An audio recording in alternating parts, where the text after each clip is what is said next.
Under any circumstances, it would be a great honor for me to introduce our keynote speaker, former Washington State Governor Jay Inslee. But for reasons that will shortly be made clear, for me it's an uncommon honor and a distinct pleasure to introduce Governor Inslee here today. To say that he's had a highly distinguished career in public service would be to commit a mortal sin scale understatement. So just consider the record. 4 years of service in the Washington State House, 7 terms in the U.S. House from 2 different congressional districts, one on each side of the Cascades, which all by itself is some kind of achievement, and 3 terms as governor of Washington State, only the second person ever to serve as governor for a 3rd term, and the first Democrat to do that.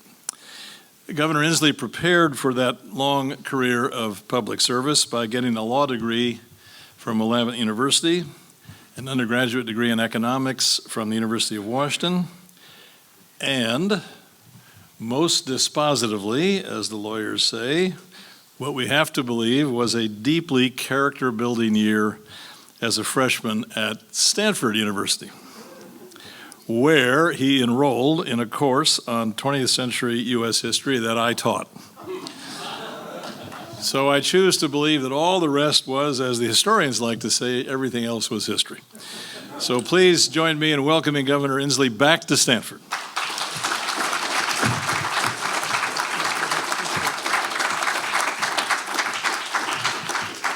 This is a real joy.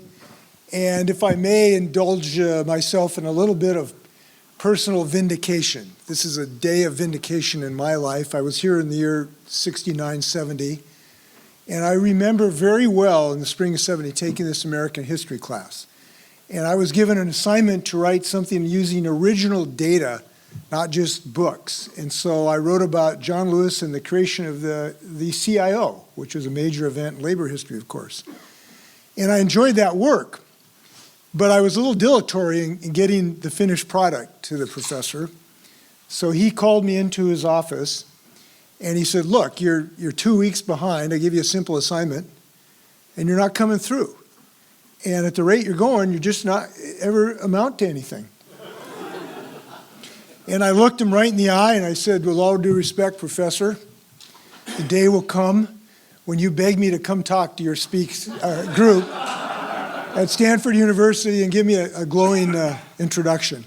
So this is a moment of great vindication. Professor, I loved your class. I really did. It was he was a wonderful professor. It made an impact on me. This little paper I told you about, that's a true story about learning about the CIO. Maybe it did set me up. I've always been an advocate for organizational rights of working people. And that was a learning experience. You actually teach people here. Give this guy a round of applause. He actually teaches people. So thank you. So the topic of the day is the West. And I consider the West, the theme of my comments are the West, it's a land of myth and honey, a land of myth and honey. And it is a place of creating great myth, mostly through the arts of the movie genius people. And it's a land of honey because it's the best place in the world to live because of its natural abundance. But my basic message is we have to have a new myth in the West if we're going to continue to enjoy the honey. And we have to do that in so many realms. And so I want to talk with you, if I can, about how we're going to define a new myth for the West. And I'm going to do it in the reference of movies, because I'm kind of a movie buff. And I'm going to use them as a springboard of the things I think we need to do to create a new myth. We're going to start on water, if we will. I'm going to start with Chinatown, Jack Nicholson's great movie, right? About the battle for water in Los Angeles, the corruption that led to the abuse of the citizens in that great battle. And it was about a battle of competing interests that took no quarter and took no prisoners and was a zero-sum game where there was a winner and there was going to be a loser. That was a myth that if we follow is going to continue to lead to the inability to really use our water resources in an effective way. We have to have a consensus-driven process where we work and listen to one another and we have compromise, and that everybody who has an interest in water is represented at the table. And that's what we did when I passed the Acamar River Enhancement Bill both as a congressman and then later as a governor. In the old style of Chinatown, I would have gone there with guns blazing and said it was my way or the highway, and I'd either be with the farmers, or I'd be with the environmentalists, or I'd be with the tribes and crush the opposition. We spent 20 years developing a consensus in the Yakima River Basin, which is a beautiful area in central Washington, the ancestral homeland of the Yakima people. And we worked like Dickens to develop a consensus, and I insisted that everybody give. Everybody had to give if we're going to have increased efficiency in a watershed, if we're going to use efficiency and allocate those savings amongst various folks, from farmers to fish to the environmental community. And we succeeded in developing that consensus. And I just got to share one little story about how legislation gets made. I finally got that consensus. I got the bill as a freshman congressman in 1994 through the U.S. House of Representatives. And the bill went over to the Senate, and it wouldn't move. And I found out that my hero, I played freshman basketball here, and when I was my hero was Bill Bradley. Remember Bill Bradley, New York Knicks? He was my hero. And I couldn't figure out why my bill was not moving. I found out Bill Bradley had put a blue slip on my bill, which basically held my bill from progressing in the Senate. So I called him up and said, Senator, you're my hero. Why are you holding up my bill? He says, it hasn't had a hearing in my committee. And I said, it's had a hearing in 100 committees. Why is yours so special? And he says, that's just a rule. I said, well, let's have a hearing. And he said, I don't have time. So here is my freshman bill, biggest thing in Yakima history, where my hero is holding up my bill. And we just struggled to convince him otherwise and could not do so. Finally, in the last night of the session in 1994, at 2 o'clock in the morning, my staff comes in and says, Congressman, our bill just passed. And I said, how? He says, I don't know, but it just passed. And I thought, well, geez, my hero finally came through. The next morning, we figure out that his poor, soon-to-be-fired staffer put a hold on the wrong bill. And my bill passed the U.S. Senate. Then my hero, Bill Bradley, called up my other hero, Bill Clinton, and asked him to veto my bill. So I had to go to work with Bill Clinton to stave off this attack from my hero. And what that shows is you can't trust anybody in Washington, D.C. And I think that's a rule that we have to follow right down the way. So it is a new myth, which is consensus building is heroism, not just gunfighting, when it comes to water. And we've had success. And it was such a thrill because we learned it takes persistence. It took me decades, and now it was a real thrill just last year to go to see a 6-story helical fish passage system out of Lake Cleellum that started in 1994 and was finally constructed in 2024. Persistence is very, very important in this effort. So here's another rule, if I will, or another movie allusion. The movie Always, Richard Dreyfuss. It was a movie about a guy who was a firefighter. And he ran these PBYs, these old World War II surplus planes we used to fight fires. Fire is the new great enemy of everything in this beautiful place that was just up here in this map. Every single acre of that map is now a potential fire in the Pacific Northwest. And the reason is because of climate change. And there is nowhere to run and there is nowhere to hide in this regard. And every single thing we do in public policy, in my view, should be designed to fight back that threat of climate change and fire. And the reason it should be a unifying principle for all interests associated with the Columbia River Basin is it touches everybody and every interest. There is nobody in my state that today is not threatened by carbon dioxide. No question. The folks who live in Cleellum, whose homes may burn down. The folks in Medical Lake, whose town did burn down.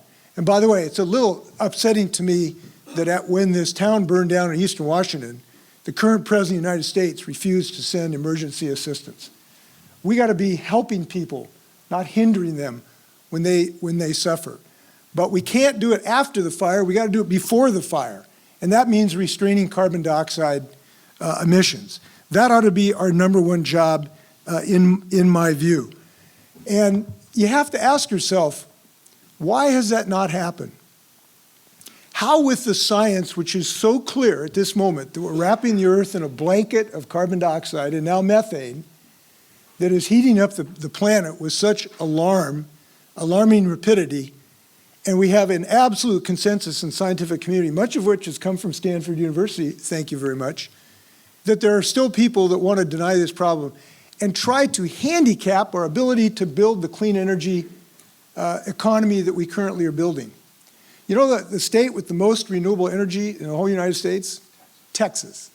Texas is leading in solar and wind because they know it's the cheapest, most efficient way to do business. But today in the Texas legislature, there are 3 bills pending that the Republicans are moving to basically kneecap renewable energy, wind and solar, to make it impossible to actually build. What possible reason could there be for that willful ignorance? And I have struggled with this to try to figure this out, because these are intelligent people. You know, there's some doctors and lawyers, successful business people. What possible reason could there be for people fighting the cheapest, cleanest energy? And I'm going to allude to another one of my favorite movies, Butch Cassidy and the Sundance Kid. You remember the most famous scene there? They're up on the cliff. The posse's coming after them. They're trapped on this cliff with a river, 150 feet below them. And Butch tries to get Sundance to agree to jump. And Sundance he just won't jump. And finally he says, why don't you jump? Look, the posse's going to get us. And he says, because I can't swim. And Butch looks at Sundance and says, can't swim? Hell, the fall will kill you. And he spoke to Sundance's fear. Sundance got over the fear. The fear of the climate denial cult, and that's what it is. This is a cult. And I'm going to be partisan just for a minute, because cult leaders ignore science and refuse to question the orders of the cult leader. That's what we're up against of the people who live in this neck of the woods in the Columbia River Basin, a cult. And the reason for that, I have finally figured this out. That group of people, intelligent as they are afraid. They are afraid that we cannot innovate our way out of this problem. They are afraid that solar cells will not continue the downward climb where they're now 40% cheaper than they were a decade ago. They are afraid that wind power causes cancer rather than jobs. And it is that fear that we have to allay by demonstrating to the whole country that this is the way out of this problem and the best thing we can do for economic growth. And we know that that is true. Now, one of the things I'm working on right now is a way to do that. I'm working with a group called Climate Power and working with another group potentially called Amplify Climate to get information out to the public about what the true science is, to get information out to the public that will let them know this is the cheapest energy, and it is the cheapest energy. 90% of the places in the United States today, wind and solar and advanced battery technology is cheaper than coal, and most of the time gas. And yet we have a person in the White House who's trying to choke off access to that cheap energy.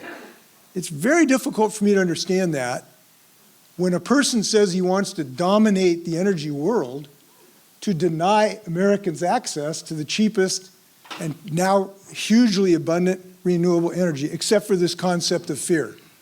And we have to work assiduously in regard against that willful ignorance. Now, how are we going to do this? And I'm going to make a request of you.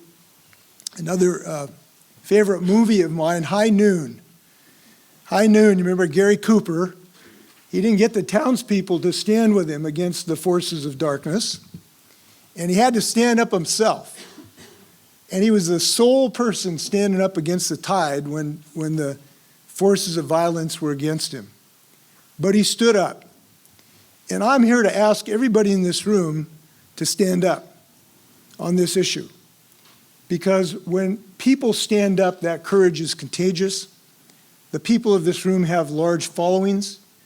And if we do not stand up against this monstrosity of climate change, it's going to eat us alive. And I'll just tell you a couple of personal circumstances why I'm so passionate about this subject. We've been working, as you know, with the tribes and others to bring back salmon that are on the verge of extinction in the state of Washington. Multiple runs on the verge of extinction. and we've had some success. 2 years ago, we had one of the largest run of salmon going up the Columbia River, and they want to go spawn in the Okanagan River. That's a river that takes off north from the bend in the Columbia up here. Wish I had a map. I love maps here. Have you got a map up here you can put up? Anyway, thank you. There you go. Well, anyway, hard to see. Anyway, I love maps because I love this country. But 225,000 salmon that we have spent millions of dollars trying to bring back went all the way up the Pacific, North Pacific, came up the Columbia, turned left, went north, ready to go up the Okanagan River, got the Okanagan River, and could not go to their spawning grounds. They'd traveled thousands of miles in this incredible life cycle, but got to the last few miles they need to get to actually spawn and have another generation. And they could not advance because of the water temperatures of the Okanagan River. And we had schools of salmon swimming in lethal circles in the Columbia River that could not go home to spawn. Now that's a tragedy.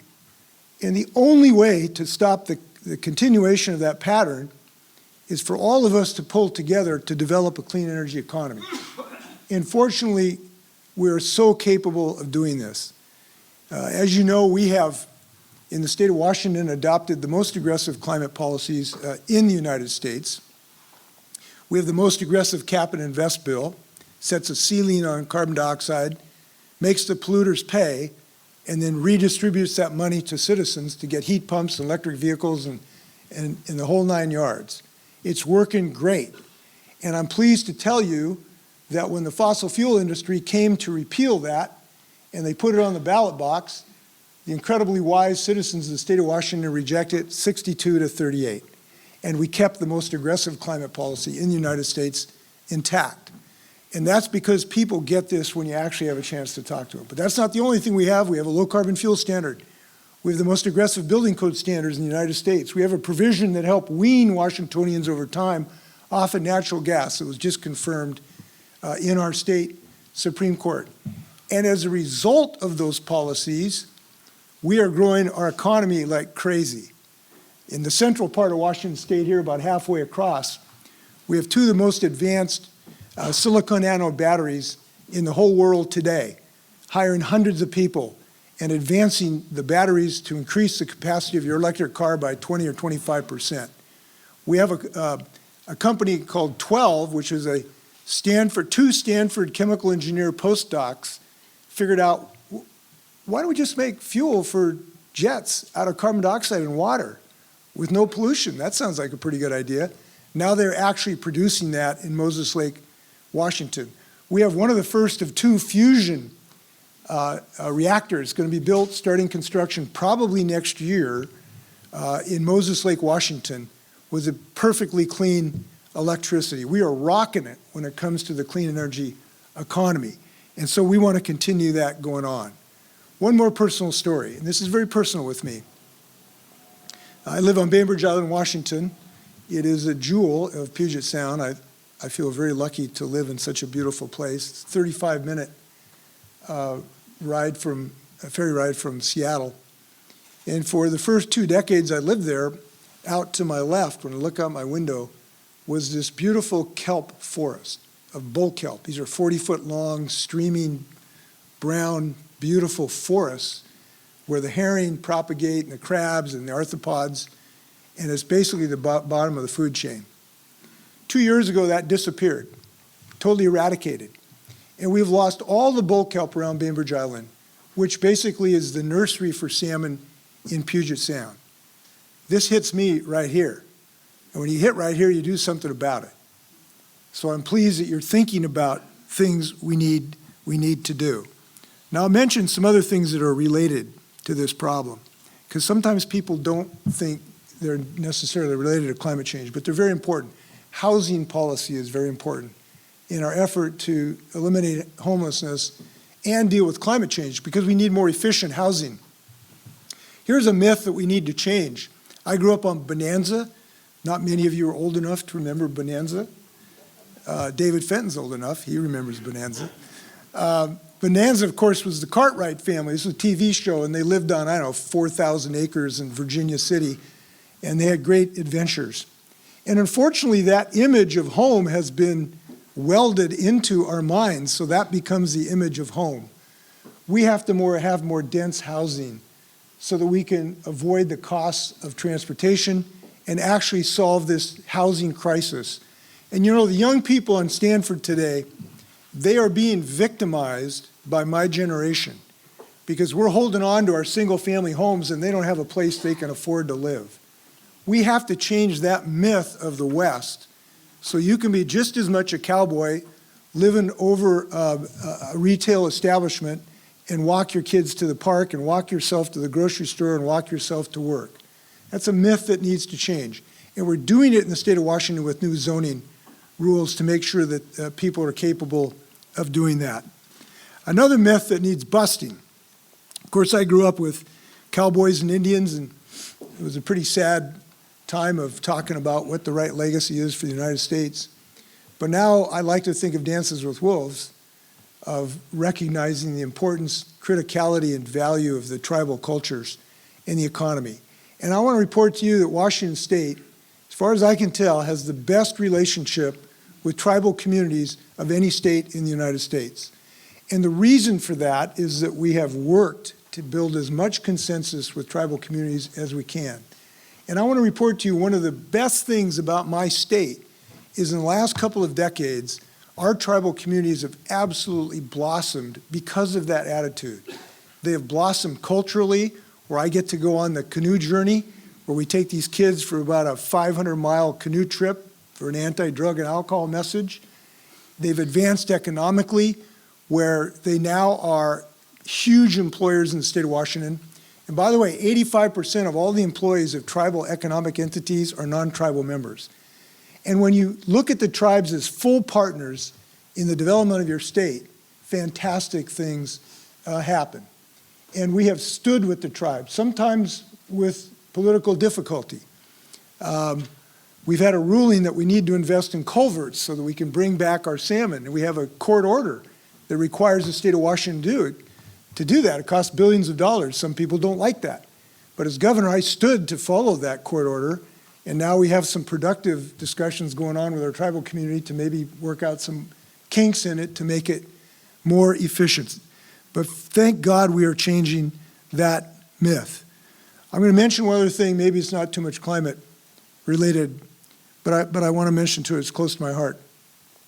Every part of the country is afflicted with gun violence, and the West is the same. And the myth of gunfight at the OK Corral, unfortunately, has become embedded in some segments of our society. As a result, the West is experiencing gun violence as much, sometimes more, than the rest of the United States. It is time to change that myth. You know, I think of the life and times of Roy Bean, of Judge Roy Bean. Who's seen that movie? Life and Times of Judge Roy Bean. Okay, we got some real movie buffs here. Judge Roy Bean was this kind of outlaw judge. He believed in autocracy, at least in his jurisdiction. And there was a scene where the gunfighter comes out and stands out in front of the sheriff's office, and he says, "Come on out here, Judge. Come out here and meet your maker. Come on out here. Don't be a chicken." Turns out Judge Roy Beans was behind the guy up in a barn loft, and he shot him in the back. And he comes up and he takes his toe and he turns over the body, and one of the bystanders said, "Well, Judge, he didn't have a chance." And Judge Roy Bean said, "No chance at all." And the problem, that's how you get shot in America, without a chance. And this idea that you're in a gunfight with some honorable profession is a myth that we need to break. And that I'm pleased to tell you that even though I was thrown out of Congress in a red district in central Washington in 1994 because I provided one of the last votes to ban assault weapons, I can tell you I've never regretted that vote. I returned and served another 15 years in Congress later and 12 years as governor. And I'm pleased to tell you that yesterday the Washington State Supreme Court ruled that our ban on high-capacity ammunition clips was held constitutional. So there's some good news from the state of Washington. So there you have it. What we're going to do about creating some new myths in the West. And I love the West. I've had to fly to New York to talk to some folks about climate change issues. We live in a place that, is just graced by the Creator, in the most beautiful place and potentially the healthiest place. But it is so much at risk right now. And the thought of losing these forests to perpetual fire, which we're doing, the thought of a Northwest where we do not have salmon in the Columbia River, excuse me, that's catastrophe right there. That thought is too painful to contemplate. But I'm here to talk with you out of the optimism I had when I took American history at Stanford. And by the way, I got a solid B. The professor said today with great inflation that would have been an A. So there's some good news there.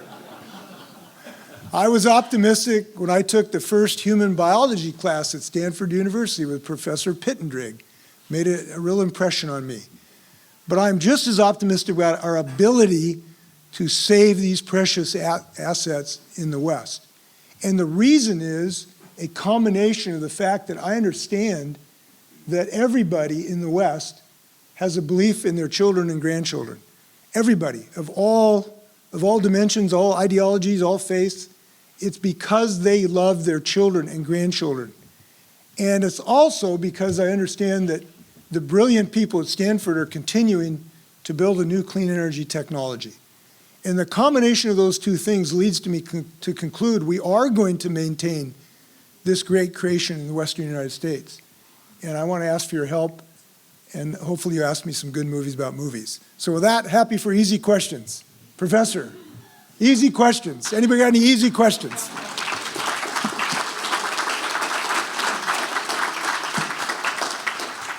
So what's an easy question? Must be an easy one out there. Yes? Utility companies and their role in igniting fires. Yes, I really appreciate you asking this question because this is critical to our ability to solve this problem, which is we have to create safe transmission corridors to move this clean energy from fusion plants, from solar plants. And today we are woefully inadequate in permitting, designing, and financing transmission corridors. And the demands on the grid from servicing digital centers for artificial intelligence is enormous, not to mention the population growth that we have. We have to find a way to permit, plan, and finance these transmission systems in the United States. It takes several things to do that. Number one, it takes not creating the Bonneville Power Administration. So the agency that does this work is the Bonneville Power Administration. Donald Trump has plans to kneecap it by firing 20% of the people who work there. And if it's successful in this regard, we will not be able to plan these transmission centers. It's just nuts. And BPA isn't even financed by the taxpayers, it's not even going to reduce the deficit. Second, it is clear, and there's some controversy associated with this, but we got to figure out a way to permit these facilities. We can't wait 10 years to have a decision, a land use decision about where to permit these facilities. And it's not only transmission corridors, it is generating capacity as well. We have done some reform in my state in that regard. So we have centralized the permitting authority for renewable energy sources, essentially ultimately in the governor's office. So last year I permitted the largest wind farm probably in the western United States, as well as 3 or 4 solar cells. So we have moved forward in the permitting reform process, but we need federal reform as well. So far, Congress has not been able to fashion a way to do that. Third, we need to have a way to reduce the fires caused by transmission, including the fact that when that does happen, it doesn't end up bankrupting utilities and leaving homeowners high and dry. Give you an example, one of our fires had $300 million damage caused by the utility, but only $17 million of insurance. So all those homeowners are going to be left high and dry. So fashioning a mechanism of both not allowing the utilities to go bankrupt and not leave injured homeowners, we got to figure out a way to do that. On the 7th day, we'll rest. Yeah. Here, I got you. Go ahead. She's bringing your mic there. Thank you. Thank you very much. This was very interesting. I'm from New Hampshire, so I'm not in this part of the world, but I will say that your story about the salmon not being able to make it the last couple of miles, I think is a good metaphor for some of our approaches to trying to truly address the deepest roots of this issue. And I think that while clean energy innovation is a really important piece of the puzzle, that's not going far enough. We're not going to get far enough upstream to actually address the deepest roots of the issue. And I wonder if there's any groups that you're speaking with or anything that you're thinking about related to economic growth being a part of the problem in the situation, because infinite growth on a finite planet and exceeding our planetary boundaries, to me, is one of the biggest issues that we're experiencing. So producing all the clean energy and wind energy in the world is not going to solve the problem. Are you doing any thinking about that? Yes. In fact, I wrote a book about this in 2007. Nobody here read it. I'm looking, anybody? Come on, help me out. This guy read it. He's a good friend of mine. Look, we have to realize the physicists at the Stanford School of Physics have learned a very important principle. I'll share it with you, even though you don't have physics background. When you're in a hole, stop digging. We have to stop digging for fossil fuels. We have to stop building coal-fired plants. We have to stop building gas-fired plants. If we continue to do that, our goose is cooked. We would like to think that that's an easy solution to this. We have to stop doing the things that are killing us. And right now, fossil fuels in each large part of our economy is killing us in the future of our grandchildren. And that's a simple fact. So when you think what we need to do in perhaps a more dramatic fashion, we have to do that. We have to stop permitting these unnecessary plants. And the reason is we are fully capable of replacing them with renewable energy. Look, we have the technology to do this. It's simply a matter of will. This is, to some degree, a great moment. I always think of Winston Churchill, even during the Blitz, in the Blitzkrieg in London. He said, "These are great days." I think these are great days because we have the capability of doing this. When you have access to solar, advanced batteries, looming fusion, electric cars, electric heat pumps, more building efficiency, you do not have to build more fossil fuel plants. But we got to stop doing these things that are killing us. So that's not going to happen overnight, but it needs to happen at a certain pace, which is acceptable to human life. And we're not making those decisions right now. So I hope that can answer your question to some degree. Yeah. Now, if you're asking me to say it's okay to have a tariff plan that means kids only get $2 instead of 30, no, I'm not going to go there. That's too controversial. Yeah. Thank you, Governor Inslee. My name is Cameron Turner. I'm a Spokane native and a descendant of the Spokane Indian tribe. And I'm curious about what tactics you found worked in your career to generate bipartisan support for conservation policy. What can we take from that? Oh, man, this is a hard question. This is the hardest question because I have found the most effective way to advance rational, economic, environmentally friendly policies are to defeat Republicans. And that's the only way I've made it happen. And that is really discouraging because we all lust for bipartisan solutions, right? We all want consensus. We want agreement. We want both parties offering solutions to this problem. But at the moment, I'll give you an example. So Washington State, maybe one of the greenest states in the country, certainly one of the most beautiful. Just a little ahead of California, I would say. But in any event, I argue with Gavin about that. Even here in the state of Washington, in 12 years as governor, I never had a single Republican, not one, who offered a single idea about how to tame climate change. Now that's really disturbing to me because Republicans could have good ideas. They're smart people, they're caring people. But they have fallen under the veil, the lethal and deadly cult, which says you can't say the word climate change or you'll be primaried and thrown out of the cult.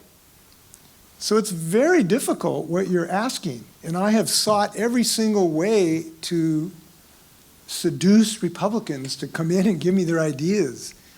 So as a first-term governor, I established a bipartisan commission to try to fashion Washington State's solution to this problem. And I had 2 Republican legislators. I put them on, they volunteered, they came onto the commission, which is great. I had high hopes because I really wanted to fashion a bipartisan solution to this problem. Unfortunately, those 2 people refused to offer any solution. I'm just being honest with you. And it just did not produce a problem. Now, let me tell you, a source of that is because some of these folks just won't follow science. And it's really, really sad. During COVID, I faced that. In fact, one of the legislators refused to accept the science of vaccines, listened to Donald Trump, and succumbed. It was a terrible tragedy to his family. But it was kind of a metaphor for this situation of the problem we're in, where people won't listen to science. So I guess the question is, what can we do? Well, we can continue to have an open hand, urge people to bring their solutions to the table, really listen to them, and hope that we can find some common ground at some point. But you can't as long as the cult runs that party.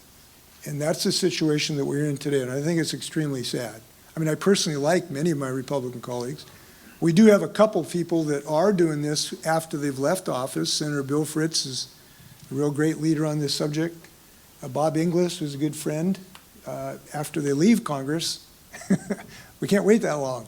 So if you got any ideas, let me know. And if you got a Republican you know, send them my way. I'll buy them lunch. That's limited to 1, but anyway. Yeah.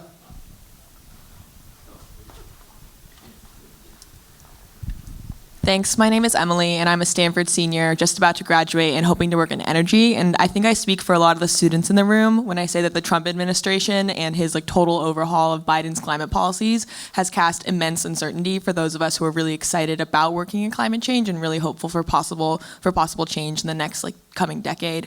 But I really enjoyed all the policies that you mentioned that Washington has that are unique and really hoping to drive change within the state and hopefully act as models. But my advice, my question for you is, what advice do you have for young students who are about to graduate, working and want to work in energy, climate, environmental related fields, who are now feeling uncertain about the Trump administration? Well, first off, I would urge you to not be patient with your elders. I hope that your generation is demanding and vocal and ambitious and energetic, and you refuse to take no from an answer from the generation that's handing you an injured world. And I'm serious about that. I think your generation has the right to be morally absolutely outraged at what previous generations are doing to you. And I think speaking from that moral tone is entirely appropriate.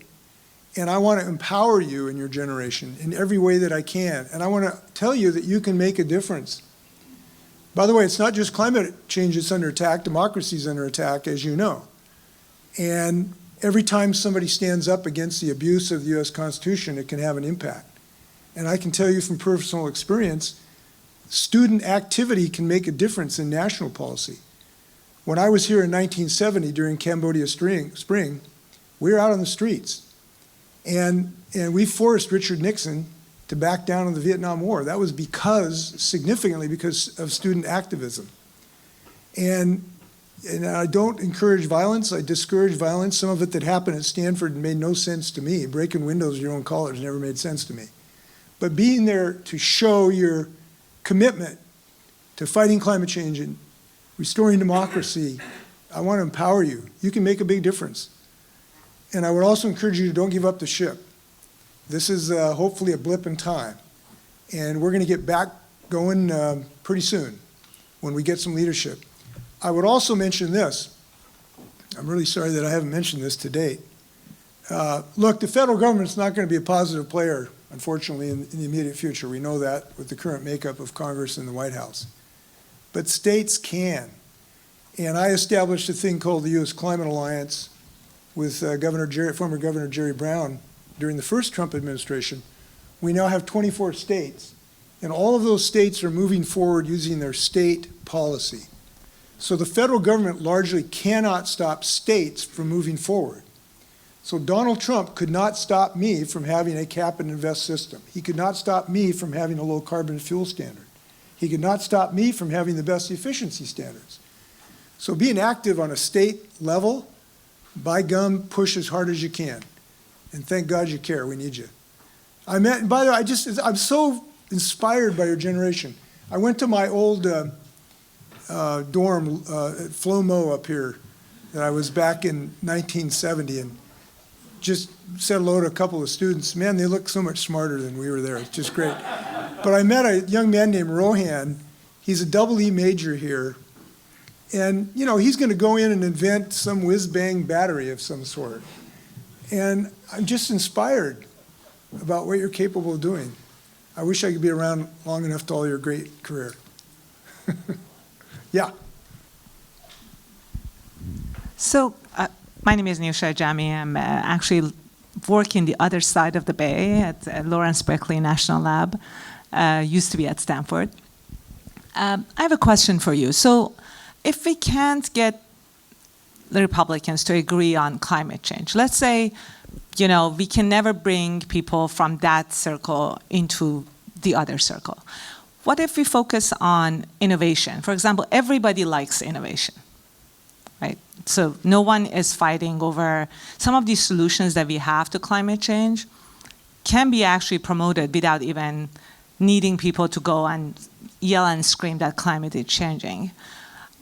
Would that be a strategy to move things forward? Because I constantly think about this, you know, our academic institutions, including the lab that I'm leading part of it, is under attack. And I have a lot of people who have a lot of skill sets that can be repurposed, but people feel very uncomfortable with the realities that they're facing. So I'm trying to think, what are the different ways we can put a different wrapping paper on this and get people to agree on certain parts of this? We don't need everybody to kind of agree on all of it, but at least part of it.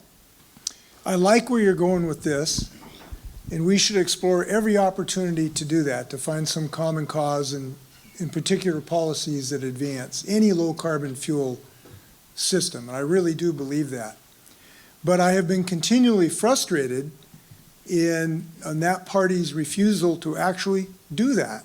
So I'll give you an example. We have one of the largest assets in the world today is wind off our coastlines.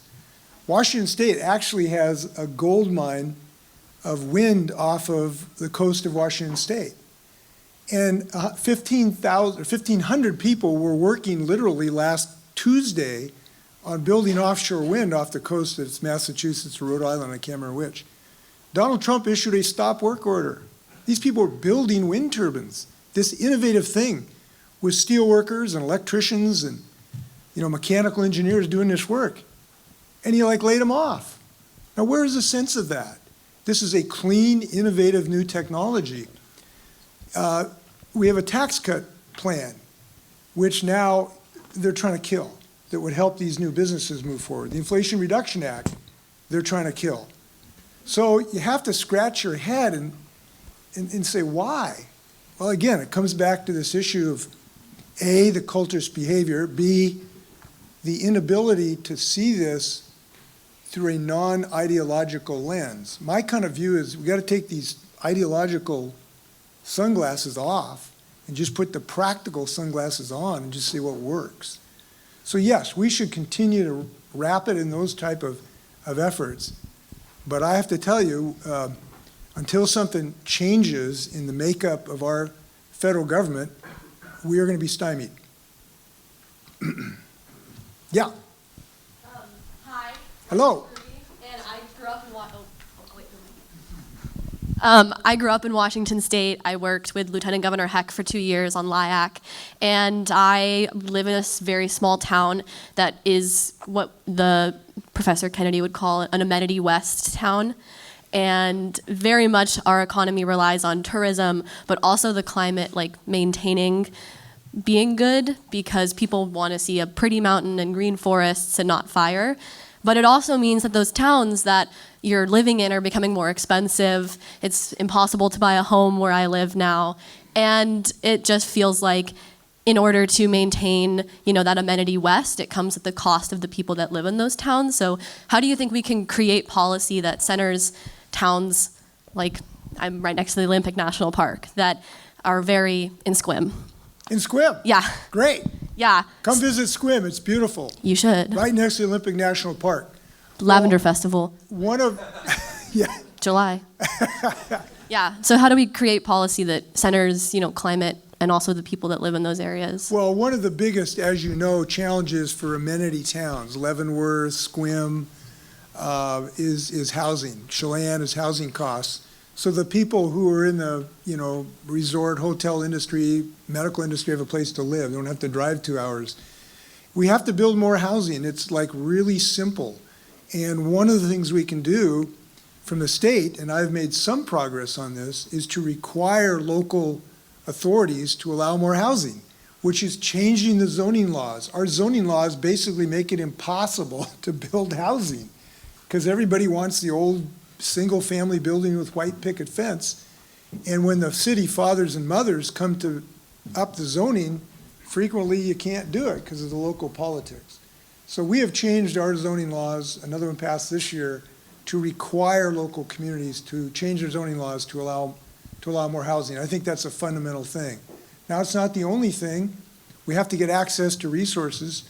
Trump's tariffs have been make soft lumber. 25% of our lumber comes from Canada, and it's going to make all that go up 10 to 25% in cost. So there's a lot of things we need to do. And I hope you come back to Squim. They should be proud, yeah. Following on that.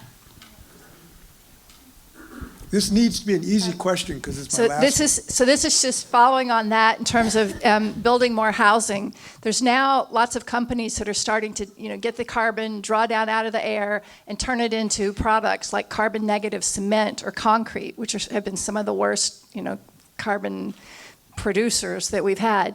And so if we could get connecting, if you need more housing, maybe there is also some way to say, well, could it have green energy or solar or other kinds of energy? Could it have foundations in the roads, new sidewalks that need to get built, also be carbon negative just as a demonstration? Would there be any kind of way to get that to happen? Hopefully, and we'd love to see that happen.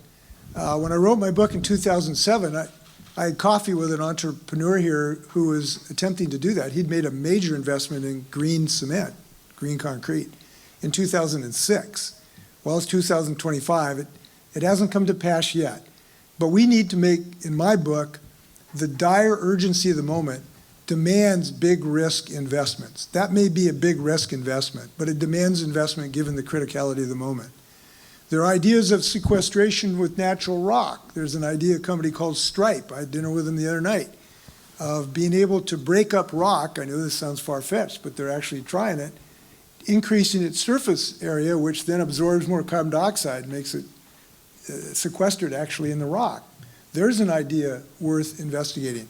So the answer is yes, but I will say at the moment, and at least at the foreseeable future, it is much cheaper to keep carbon dioxide from going out your tailpipe or going out your smokestack than try to capture it later on and do something with it.